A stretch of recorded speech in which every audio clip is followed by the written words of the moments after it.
بسم الله الرحمن الرحيم والصلاة والسلام على رسوله الكريم وعلى آله وصحبه أجمعين أما بعد. میرے بھائی اور بہنوں، اس وقت ہم اللہ کی خاص مہمانی پر ہیں اور اس کی نظر عنایت اپنے بندے اور بندیوں کی طرف متوجہ ہے. اللہ کی رحمت کے دروازے کھولے ہوئے ہیں اور اللہ اپنے بندوں کو بخشنے کے لیے ان کی دعاؤں کا منتظر، ان کی توبہ کا منتظر ہے. یا ایھا الذین آمنوا توبوا الی اللہ توبۃ نصوحا. یہ اس وقت کی آیت ہماری طرف متوجہ ہے. اے ایمان والو، پوری توبہ کرو. عرفات کا عمل میں نے وہاں بیان کیا تھا. جو عرفات کی روح ہے، روح اعمال تو ظاہری، نماز بھی ہے، دعا بھی ہے، ذکر بھی ہے، تلاوت بھی ہے، تسبیح بھی ہے، لیکن یہاں کی جو روح ہے وہ توبہ ہے. کہ آج تک جو اپنی مرضی کی زندگی گزاری، اپنی منچاہی پہ چلے، جو جی میں آیا. ہمارا معیار زندگی کیا ہے؟ جو جی میں آیا کر لیا، جو نہیں آیا نہیں کیا. جن چیزوں کو جی چاہا ان کی طرف چل پڑے، جن چیزوں کو جی نہیں چاہا اس طرف سے رک گئے. یہ ہمارا طرز زندگی ہے. یہاں اللہ سے یہ وعدہ کرنا ہے کہ جو تو چاہے گا وہ ہماری چاہت ہوگی، جسے تو پسند کرے گا وہ ہماری پسند ہوگی، جسے تو ناپسند کرے گا وہ ہماری ناپسند ہوگی. جدھر چلائے گا چلیں گے، جہاں سے روکے گا روکیں گے. یہاں یہ اللہ سے وعدہ کرنے کی چیز ہے. ہم سب اپنے اللہ سے عہد کریں کہ آج تک جو اپنی مرضی پر چلے اس پر ہم توبہ کریں گے. اور آج اللہ تعالیٰ کی رحمت ایسی معجزن ہے، ہر وقت بھی اس کی رحمت بے پناہ ہے، لامحدود ہے. خاص طور پر آج کے دن اللہ تعالیٰ پہلے آسمان پر اعلان فرما رہا ہوتا ہے، اے میرے بندو، آج تم اتنے گناہ لے کر آؤ جتنے بارش کے قطرے ہیں، اور اتنے لے کر آؤ جتنے ریت کے ذرے ہیں، اور اتنے لے کر آؤ جتنے درختوں کے پتے ہیں، اور اتنے لے کر آؤ جتنے گردش ایام میں بننے والے دن اور رات ہیں. اس کے برابر اگر تم اپنے گناہوں کو لاؤ گے تو آج تمہارا اللہ معاف کرنے کے لیے تیار ہے. ان تابوا فانا حبیبہم. تم توبہ کرو، میں تمہارا دوست ہوں. اور ایسا معاف کرتا ہے. عسیٰ ربکم ان یکفر عنکم سیئاتکم. جب توبہ پختہ ہو جاتی ہے تو اللہ گناہوں کا نشان تک مٹا دیتا ہے اور گواہ اس کے ختم کر دیتا ہے. فرشتے جو کرامن کاتبین، جن سے ہم کوئی چھپا نہیں سکتے، اللہ تعالیٰ ان کے صحیفوں سے بھی مٹا دیتا ہے، ان کو وہ بھلا دیتا ہے. تکفیر کہتے ہیں چھپا دینا، مٹا دینا. کافر کو کافر اس لیے کہتے ہیں کہ وہ حق کو مٹانے کی فکر کرتا ہے اور حق کو چھپانے کی فکر کرتا ہے، اس لیے اس کو کافر کہتے ہیں. قرآن نے ذمہ دار کو بھی کافر کہا ہے. آج لفظی معنی میں ہے کہ ذمہ دار کیا کرتا ہے؟ وہ بیج کو چھپا دیتا ہے، زمین میں بیج کو چھپاتا ہے. کافر کیا کرتا ہے؟ وہ حق کو چھپا دیتا ہے. تو اللہ تعالیٰ کیا کرتا ہے؟ جب توبہ پختہ ہوتی ہے تو اللہ سارے گناہ معاف کر دیتا ہے. صرف معاف نہیں کرتا، چھپا دیتا ہے. صرف چھپاتا نہیں ہے، مٹا دیتا ہے. ایک گواہ اس کا باقی نہیں چھوڑتا اللہ تعالیٰ. پھر انسان گناہ گار ہے، توبہ کر کے بھی ٹوٹ جاتی ہے. اگر اس سے ٹوٹ جائے تو پھر کیا کرے؟ تو اللہ تعالیٰ فرماتا ہے ان استقاط میں جب اور جتنی دفعہ تیری توبہ ٹوٹے تو یہ تمہیں شیطان دھوکہ نہ دے کہ ایسی توبہ کا کیا فائدہ، ادھر کرتا ہوں ادھر توڑ دیتا ہوں. تو ایسا نہ کرنا. جب اور جتنی دفعہ ٹوٹے تم میرے پاس آ جانا اور معافی مانگ لینا، تو میں ایسا اپنی رحمت کا پردہ اس کے اوپر چڑھاؤں گا۔ ایک مثال دیتا ہوں، پیالہ ٹوٹ جائے تو اس کو اگر جوڑا جائے تو جوڑ نظر آتا ہے، اور ٹوٹ جائے، لکڑی ٹوٹ جائے تو جوڑ اس کا نظر آتا ہے۔ تو عقل تو ہو کا مطلب یہ ہے کہ میرا بندے، تیری ہزاروں دفعہ ٹوٹی ہوئی توبہ کو جب تو میرے پاس آنسوں سے پیش کرے گا تو میں اسے ایسے جوڑوں گا کہ اس میں ایک جوڑ بھی نظر نہیں آئے گا، بے جوڑ کی توبہ تیرے حق میں قبول کر دوں گا، اور تیرے ایمان کے برتن کو ایسے واپس کروں گا کہ کہیں جوڑ نظر ہی نہیں آئے گا۔ تو میرے بھائیوں، اللہ سے مانگو، جتنا مانگ سکتے ہو مانگو، لیکن اس جگہ کا عمل ہے توبہ۔ توبہ توبہ کا بڑا خوبصورت مطلب ہے، واپس آنے کو کہتے ہیں توبہ، واپس آ جاؤ، کیا خوبصورت لفظ، یا ایھا الذین آمنوا توبوا الی اللہ۔ اس کا جو عام مفہوم مطلب تو ہے کہ تم اپنے گناہوں کی معافی مانگو، یہ مفہوم، لیکن لفظ کا مطلب کیا ہے؟ لفظ توبہ یتوب، توبہ کا مطلب ہے لوٹ آنا۔ تو میں قربان جاؤں اللہ پہ، اللہ کہہ رہا ہے لوٹ آؤ اپنے اللہ کی طرف۔ اور لوٹ آنے میں انتظار کا معنی پایا جاتا ہے، آ جاؤ آ جاؤ، اس میں انتظار کا معنی نہیں ہے، اور لوٹ آؤ اس میں انتظار کا معنی ہے۔ آ بھی جاؤ، لوٹ بھی آؤ، کیا مطلب؟ تیرے انتظار میں ہوں، آ جاؤ، کب آؤ گے؟ اس میں انتظار کے معنی پر دلالت نہیں، اور لوٹ آؤ اس میں انتظار کا معنی پوشیدہ ہے۔ تو میں اس رب پہ قربان جاؤں جسے نہ میرے سجدوں کی ضرورت نہ میرے گناہوں کی پرواہ، وہ مجھے کہتا ہے لوٹ آؤ، اب کہاں؟ اللہ، اپنے رب کی طرف واپس آ جاؤ، واپس آ جاؤ۔ تو توبہ کیا ہے؟ اللہ کی طرف واپسی کا سفر ہے توبہ۔ تو یہ عرفات کا خاص عمل ہے کہ جب ہم یہاں سے جا رہے ہوں تو ہماری شکلیں بھی بدل چکی ہوں، اور ہمارے اخلاق بھی بدل چکے ہوں، اور ہمارا کردار بھی بدل چکا ہو۔ ایسا نہ ہو جس شکل کے ساتھ آئے اسی شکل کے ساتھ واپس چلے گئے تو اپنے آپ پر ظلم کیا ہے، اپنے ساتھ دھوکہ کیا ہے، ساری زندگی اپنے نفس کی مانی، اب اللہ کی مان لیں، اب اللہ کے رسول کی مان لیں۔ کب تک کوئی جیے گا؟ کب تک کوئی جیے گا؟ اجل ہی نے چھوڑا نہ کسرا نہ دارا، اسی سے سکندر صفا تھے بہارا، ہر ایک لے کے کیا کیا نہ حسرت سے دارا، پڑا رہ گیا سب یوں ہی ٹھاٹھ سارا، جگہ جی لگانے کی دنیا نہیں ہے، یہ عبرت کی جا ہے تماشا نہیں ہے۔ تو اس لیے میں ابھی آپ کے سامنے انشاءاللہ خطبہ نبوی پڑھنے والا ہوں، لیکن دوبارہ یاد دہانی کے لیے میں نے رات والی بات کو دوبارہ دہرایا ہے کہ ہم یہاں اللہ کی بارگاہ میں توبہ کرنے آئے ہیں۔ توبہ کا مطلب یہ نہیں ہوتا کہ اب ہم سے گناہ نہیں ہوگا، ہو جائے گا، پھر بھی ہو جائے گا، لیکن جب ہو فوراً اللہ سے معافی مانگی جائے۔ کسی بندے پر زیادتی ہو جائے تو اس سے معافی مانگی جائے، اللہ اور بندے آپس میں تعلق ٹوٹ کمزور ہو تو اس پر معافی مانگی جائے۔ تو انشاءاللہ اللہ اپنے فضل و کرم سے ایک دن ضرور ایسا لائے گا کہ اللہ ہمیں پاکیزہ زندگی عطا فرمائے گا، گناہوں سے پاک فرمائے گا۔ تو اللہ کے رسول صلی اللہ تعالی علیہ وسلم نے نمازوں کے بعد پہلے آپ اپنے خیمے میں آ کر آرام کیا، پھر اس کے بعد آپ نے غسل فرمایا۔ گرمی بہت زیادہ تھی اور اپریل کا مہینہ تھا، شدت کی دھوپ تھی، تو آپ نے غسل فرمایا۔ اس کے بعد اپنی اونٹنی کے تیار کرنے کا حکم دیا، پھر آپ نے خطبہ دیا۔ مختصر ہے، آپ کی تقریر لمبی نہیں ہوتی تھی، مختصر ہوتی تھی۔ آپ نے فرمایا کہ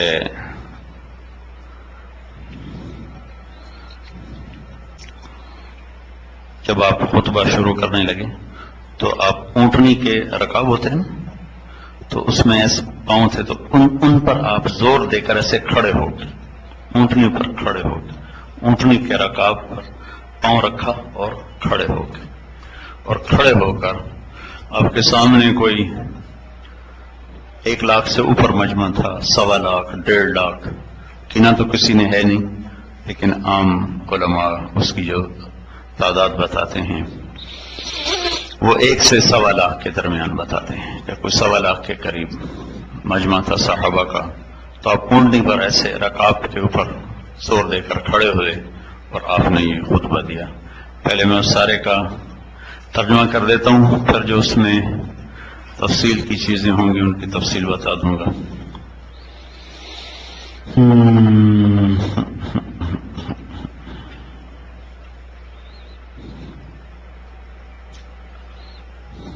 دے دو۔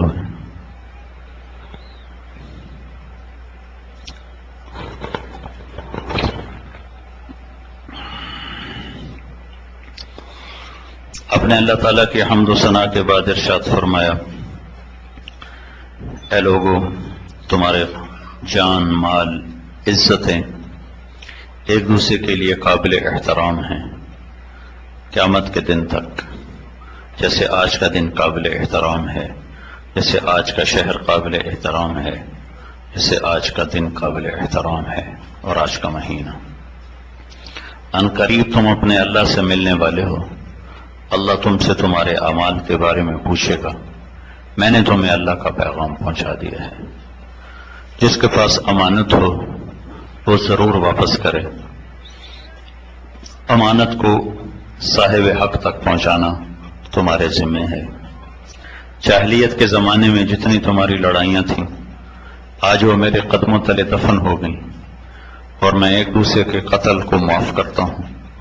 اور سب سے پہلے میں اپنے خاندان کا قتل، ربیعہ بن حارث بن عبد المطلب جن کو حذیل نے قتل کیا تھا، میں اس کے خون کو معاف کرتا ہوں۔ اور سنو، آج سود میرے قدموں تلے دفن ہو گیا، تمہارے لیے اصل مال ہے، نہ ظلم کرو نہ ظلم کیا جائے۔ اللہ نے فیصلہ کیا ہے کہ آج کے بعد سود حرام ہے، سود نہیں چلے گا۔ جتنا سود میرے چچا عباس بن عبد المطلب کا تھا وہ آج میں ختم کرتا ہوں۔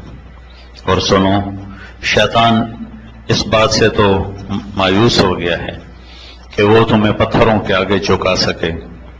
تم میرے بعد پتھروں کے آگے تو نہیں جھکو گے، لیکن وہ تمہیں چھوٹی چھوٹی باتوں میں الجھا کر تمہیں آپس میں لڑا دے گا اور تمہیں دست و گریباں کر دے گا۔ تو اپنے دین کی بھی حفاظت کرنا، عزت آبرو کو بھی بچانا۔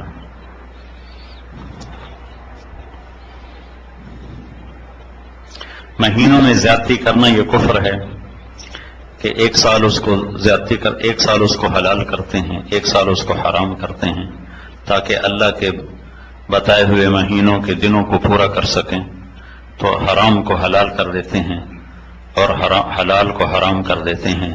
سنو، زمانہ اپنی اصل حیات کی طرف لوٹ چکا ہے، جیسے اللہ نے دن اور رات بنائے تھے۔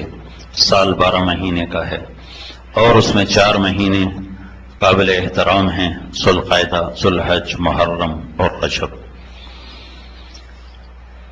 پھر آپ نے فرمایا، اے لوگو، غور سے سنو، اللہ سے ڈرو، اور میں تمہیں عورتوں کے بارے میں خاص طور پر وصیت کرتا ہوں کہ تمہارے پاس چل کر آتی ہیں، اپنے ذات کے لیے کچھ چیز کی مالک نہیں ہوتی۔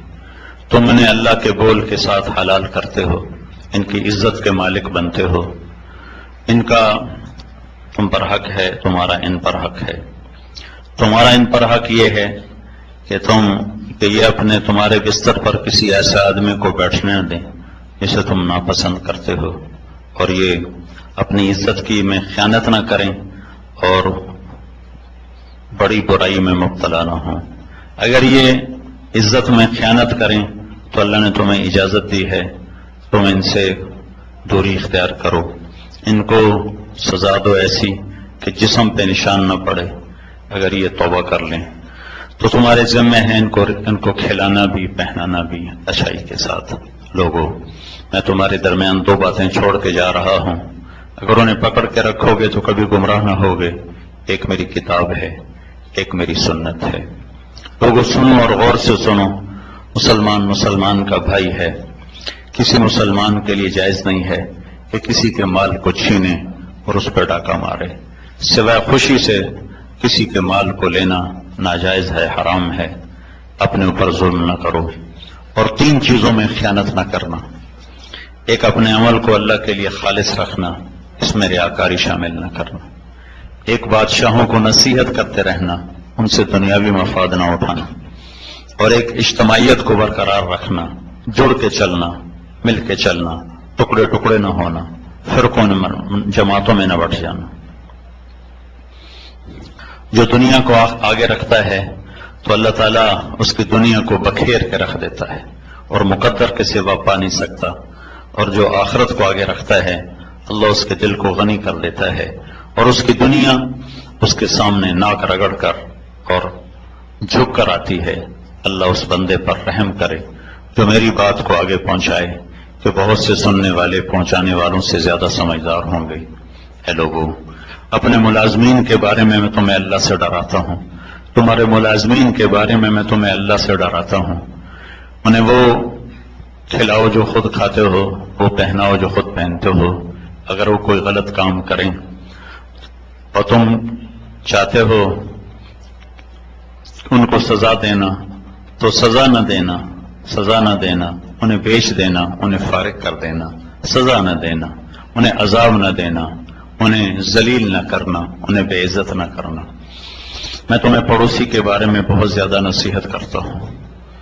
پھر آپ نے فرمایا اللہ نے حقدار کو حق دے دیا ہے، وارث کے لیے وصیت جائز نہیں ہے، بیٹا نکاح سے ہوتا ہے، زانی کے لیے پتھر ہے، یعنی اس کو سنگسار کرنا ہے۔ جو اپنے خاندان کے علاوہ کسی اور خاندان کی طرف اپنے آپ کو منسوب کرے گا تو اس پر اللہ کی لعنت ہے، فرشتوں کی لعنت ہے، اللہ اس کا کوئی عمل قبول نہ کرے گا۔ کسی سے کوئی چیز تم استعمال کے لیے مانگو تو واپس کرو، دودھ کے لیے جانور مانگو تو واپس کرو، قرضہ چڑھ جائے تو ادا کرو، ضمانت اٹھاؤ تو بھرنے پڑے گی۔ آپ نے ضمانت اٹھائی اور اگلے نے نہیں دیے تو پھر آپ کا دینا ذمہ ہوگا۔ پھر آپ نے فرمایا کفر اور شرک والے سورج غروب ہونے سے پہلے عرفات سے نکل جاتے تھے، ہم ان کے طریقے کی مخالفت کریں گے، ہم نکلیں گے جب سورج غروب ہو جائے گا، یہاں تک کہ اچھی طرح غروب ہو جائے گا، پھر ہم عرفات سے نکلیں گے۔ پھر آپ نے فرمایا ان قریب اللہ تم سے میرے بارے میں پوچھنے والا ہے تو تم کیا جواب دو گے؟ تو صحابہ نے کہا ہم کہیں گے انک بلغت واتیت ونصحت، ہم یہ کہیں گے کہ یا اللہ، یا رسول اللہ، آپ نے پہنچا دیا، ادا کر دیا، نصیحت کر دی۔ پھر آپ نے انگلی اٹھائی اور کہا اللہم اشہد، اللہم اشہد، اللہم اشہد، 3 دفعہ فرمایا۔ پھر آپ نے کہا لبیک اللہم لبیک انما الخیر خیر الآخرہ۔ خطبے کے آخر میں آپ نے یہ ارشاد فرمایا۔ یہ مختصر سا خطبہ ہے، 23 برس کی محنت کے بعد آپ نے زندگی کا نچوڑ بیان کیا ہے، معاملات کو بیان کیا ہے، اخلاق کو بیان کیا ہے، عبادات کو بیان نہیں کیا۔ عبادات کے بارے میں خطبے میں کچھ نہیں ہے، اس سے پہلے یقیناً آپ نے سارا دین پہنچایا، لیکن جس چیز میں سب سے زیادہ امت نے مبتلا ہونا تھا، 100 میں 5 نمازی پائے جاتے ہیں اور پٹھانوں میں 100 میں 40-50 نمازی ہوتے ہیں، لیکن اخلاقیات سب کے صفر ہیں، معاملات سب کے صفر ہیں، اور بعض علاقوں میں عربوں میں 100% لوگ نماز۔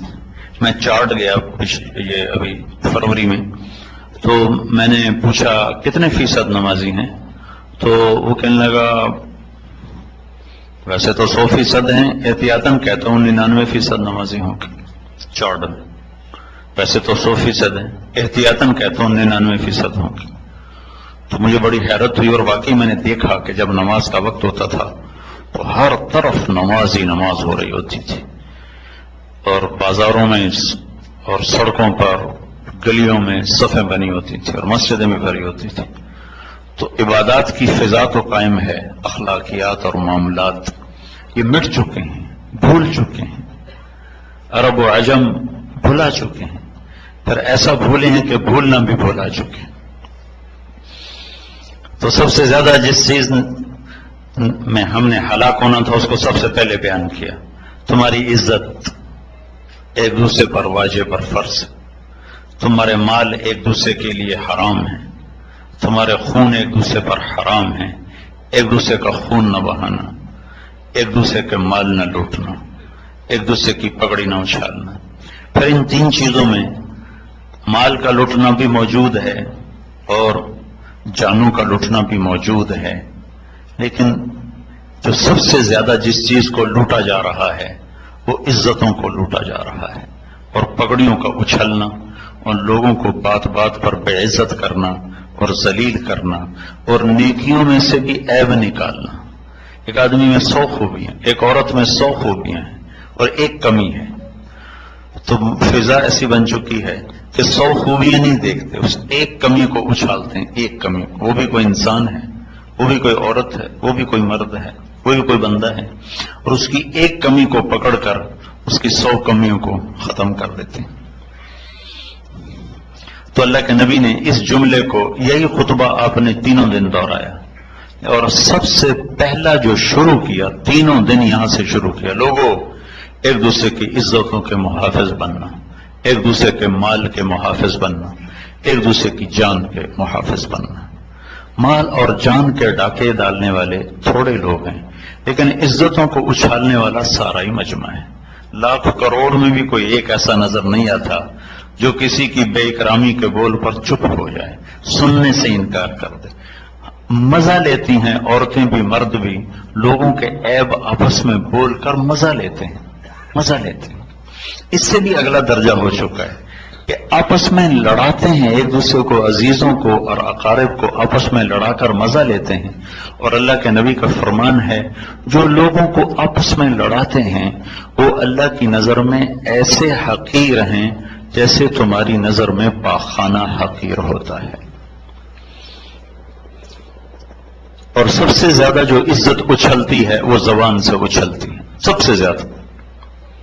جتنی زبان کے ذریعے سے عزت اچھل رہی ہے اور پگڑیاں اچھل رہی ہیں، اور جتنا زبان کے ذریعے سے لوگوں کو بے عزت کیا جا رہا ہے، اتنا کسی چیز سے بھی نہیں کیا جا رہا ہے. اور اللہ کے نبی نے فرمایا، ابو ذر تمہیں 2 عمل بتاؤں، کرنے میں آسان، اجر میں عظیم، اور اس ذات کی قسم جو میری جان کا مالک ہے، قیامت کے دن کوئی آدمی ایسا عمل اللہ کو دکھا نہ سکے گا. تو ان کا یا رسول اللہ وہ کیا؟ تو آپ نے فرمایا، یہ زبان کی حفاظت اور اچھے اخلاق. ایک زبان کی حفاظت اور اچھے اخلاق. تو میرے نبی کا 3 دن مسلسل پیغام ہے. پہلے دن کہ اپنی عزتوں کی حفاظت کرو، ایک دوسرے کی عزت کی حفاظت، جان کی حفاظت کرو، مال کی حفاظت کرو، آبرو کی حفاظت کرو.